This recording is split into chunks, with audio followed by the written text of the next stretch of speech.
Hello horror fans and welcome back to the scariest channel on YouTube, Top 5 Scary Videos, your guide to the horrifying world of all things horror fiction and historical true crime. What's going on guys? As per usual, I'll be your host Jack Finch as we up the ante from the first part of this series and take a look at the top 5 people who have survived horror movie situations, part 2. Roll the clip. To see what your insides look like.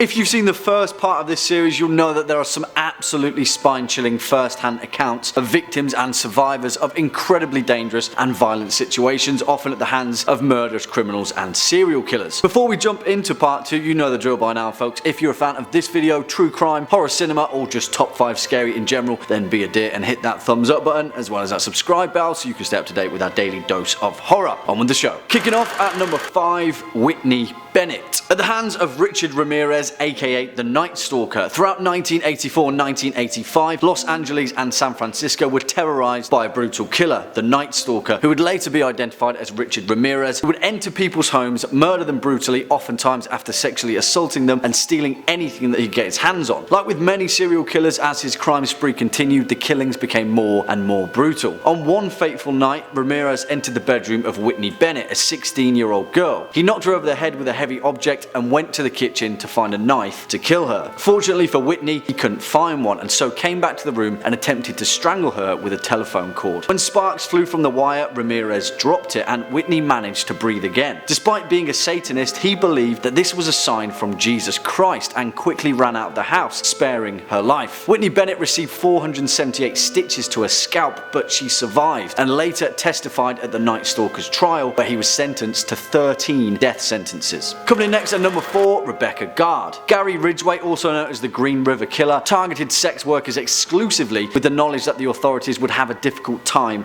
tracking his victims. On one particular occasion, on a rainy evening, Ridgway was driving home on the Pacific Highway when he saw Rebecca Gard walking home from her job as a telemarketer. He offered her a ride with the intention of killing her. When she got into his car, Ridgway drove into the woods and after some time he attacked Rebecca, attempting to strangle her. Fortunately, she managed to gain the advantage and pushed Ridgway hard into a tree, temporarily knocking him unconscious. She saw her opening and ran away, finding a nearby mobile home that she sought refuge in. Rebecca Gard didn't inform police immediately as she had a history of prostitution and drug abuse and was afraid that the authorities would use that against her or simply ignore her. Finally, 2 years later, she reported her experience to the police, but the Green River Killer wasn't caught until 2001 when police finally linked his 20-year murder spree with DNA evidence. Next up at number 3, Rhonda Williams. Dean Call, who was often known as the Candyman Killer, brutally killed at least 28 boys between 1970 and 1973. The strange thing with this case is that Call had 2 accomplices, 2 teenagers named David Brooks and Elmer Henley Jr., who would bring male victims to the Candyman Killer where he promised to reward them with money. This went on for 2 years until Henley Jr. brought 2 people to Call's house, a Timothy Curley and Rhonda Williams. Call was furious that Henley had brought him a girl and he eventually decided that they would torture one of the victims each. Call would take Curley, the teenage boy,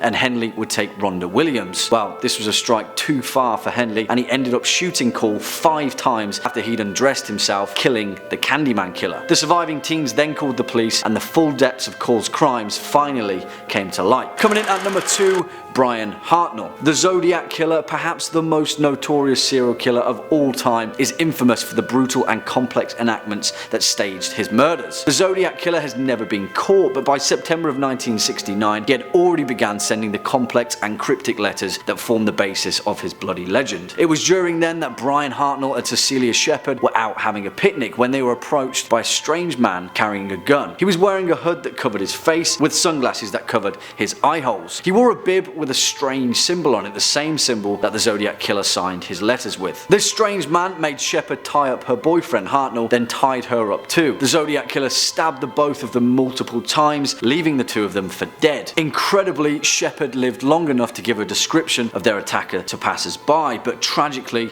she died from her injuries. Brian Hartnell survived despite receiving horrific injuries, but was unable to see his attacker's face. The Zodiac Killer has never been caught and remains an unsolved mystery to this day. And finally, at our number 1 spot, Carl Stata. And this story is just absolutely crazy, following one of the most gruesome serial killers in British history, Dennis Nilsen, a man who went on to brutally murder murder at least 12 young men between 1978 and 1983 by luring them to his London apartment, strangling them, and then ritualistically storing their bodies under his floorboards. One of the only survivors of Dennis Nilsen's reign was a 21-year-old man named Carl Stata, a youth who Nilsen had met at the Black Cat pub in Camden, and later lured him to his flat with the promise of a good night's sleep. After Stata had drank enough booze to pass out on a sleeping bag, he later woke up to find Nilsen strangling him, whispering to stay still. After the struggle, Carl Stata would fall in and out of consciousness as Nilsen was trying to kill him, at one point taking him to a sink to drown him. Believing that he'd killed Stata, Nilsen sat the youth on his armchair when he noticed his mongrel dog named Bleep licking Stata's face. Nilsen, realizing that the tiniest thread of life still clung in him, rubbed his limbs and heart to increase circulation and covered him in blankets, laying him upon his bed. Incredibly, Stata regained consciousness when Nilsen then lied to him, explaining that he'd almost strangled himself on the zip of the sleeping bag while he was sleeping and that Nilsen had resuscitated him. Incredibly, the young man survived and later left the flat after spending 2 days fading in and out of consciousness. Carl Stata would later testify at Nilsen's trial, where he was sentenced to life imprisonment. Unfortunately, folks, that's all we've got time for today.